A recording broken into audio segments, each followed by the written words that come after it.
Hello, everyone. Today we're going to be learning about equivalent resistance. So, whenever we're tasked with finding the equivalent resistance with respect to two nodes, let's say, there's four key concepts we need to understand. The first two being how to handle voltage and current sources. So, anytime we see a voltage source, we need to convert that into a short circuit. Why? Because this removes any voltage supplied by the voltage source. Now, on the flip side, if we see a current source, we need to convert that into an open circuit, removing any current supplied by the current source. Okay, so now the other two concepts we need to be familiar with are series and parallel connections of resistors.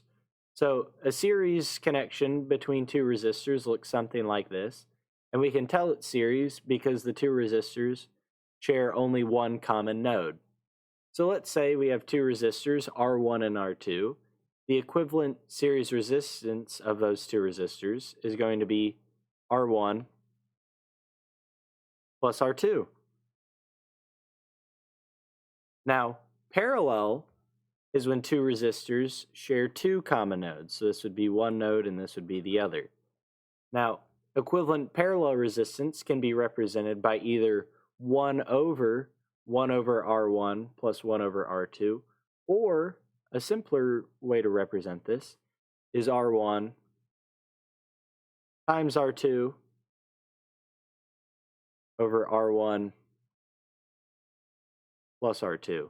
Either equation works, however, I found this first one to be much easier.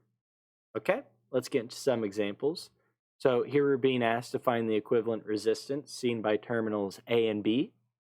There's no current or voltage sources, so we don't have to worry about opening or shorting anything. So we can simply start combining resistors. So you'll notice R4 and R5 are in series because they share one common node here. So the equivalent resistance of those two, we just sum the two together. So 25 plus 25 gives us 50 ohms.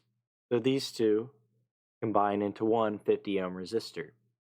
Now this new resistor is now in parallel with R3 because they share this node and this node. So we've got two 50 ohm resistors in parallel.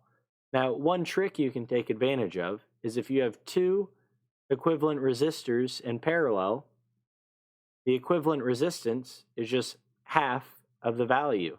So two 50 ohm resistors in parallel becomes one 25 ohm resistor. So now that we've done that, let me redraw our circuit here. We're down to just three resistors. So we've got our 100 ohm here, our 25 ohm here, and our new 25 ohm here.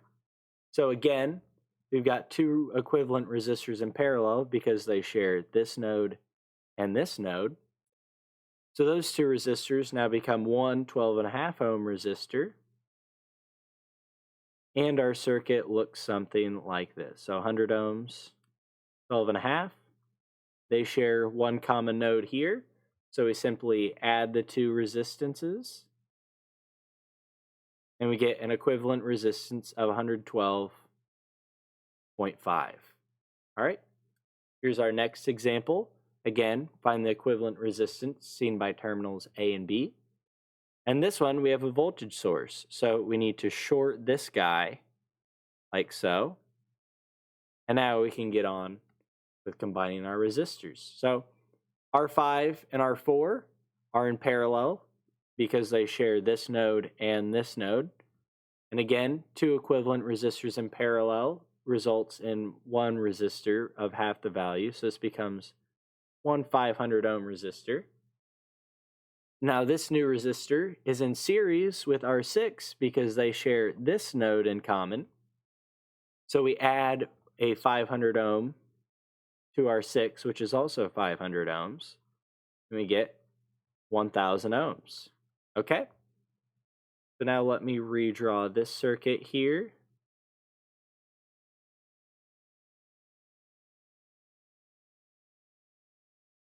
It's going to look something like this, okay? So this is 50 ohms, this is 500, this is 1K, and this is 1K. All right, so again, the two 1Ks are in parallel because they share this node and this node. We've got two equal resistors in parallel, so these result in one 500 ohm resistor, which is now in parallel with this guy, which is R2. So now, if I redraw the circuit again, it looks something like this, with our 50 ohms here and our 1K here. Now, one thing you need to notice here is how we've got this short right here, right? Well, current always takes the path of least resistance. So as current goes through this 50 ohm resistor, it has the option to either go down this short circuit, which has 0 resistance, or go down the 1000 ohm resistor. So all the current is going to flow through this short circuit here, and none of it is going to go through this 1K resistor. So we've essentially, by shorting this voltage source, we've eliminated all 5 of these resistors. So our equivalent resistance is just 50 ohms. Now, as you do more practice problems, this is something you'll recognize, and you'll see, hey, I've shorted this. Nothing's going to flow through these resistors here, so I can ignore them, and my equivalent resistance is just dependent on R1. Nonetheless, it's still a good exercise to go through and combine all these.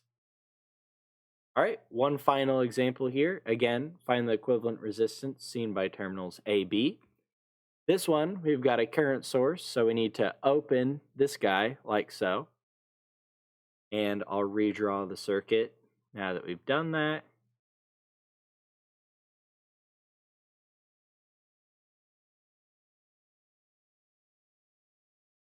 And it's going to look something like that. Okay? So now, you'll notice that R3 and R4 are in series because they share this one node. So we sum those two resistances together, 100 ohms plus 100 ohms, to get one 200 ohm resistor. And now our circuit looks like this. So our 200 ohms here, 200 ohms here, and 50 here. The two 200 ohm resistors are in parallel because they share this node and this node in common. So they become one 100 ohm resistor because, again, two equivalent resistors in parallel, half the resistance. And that is in series with this 50 ohm resistor, like so.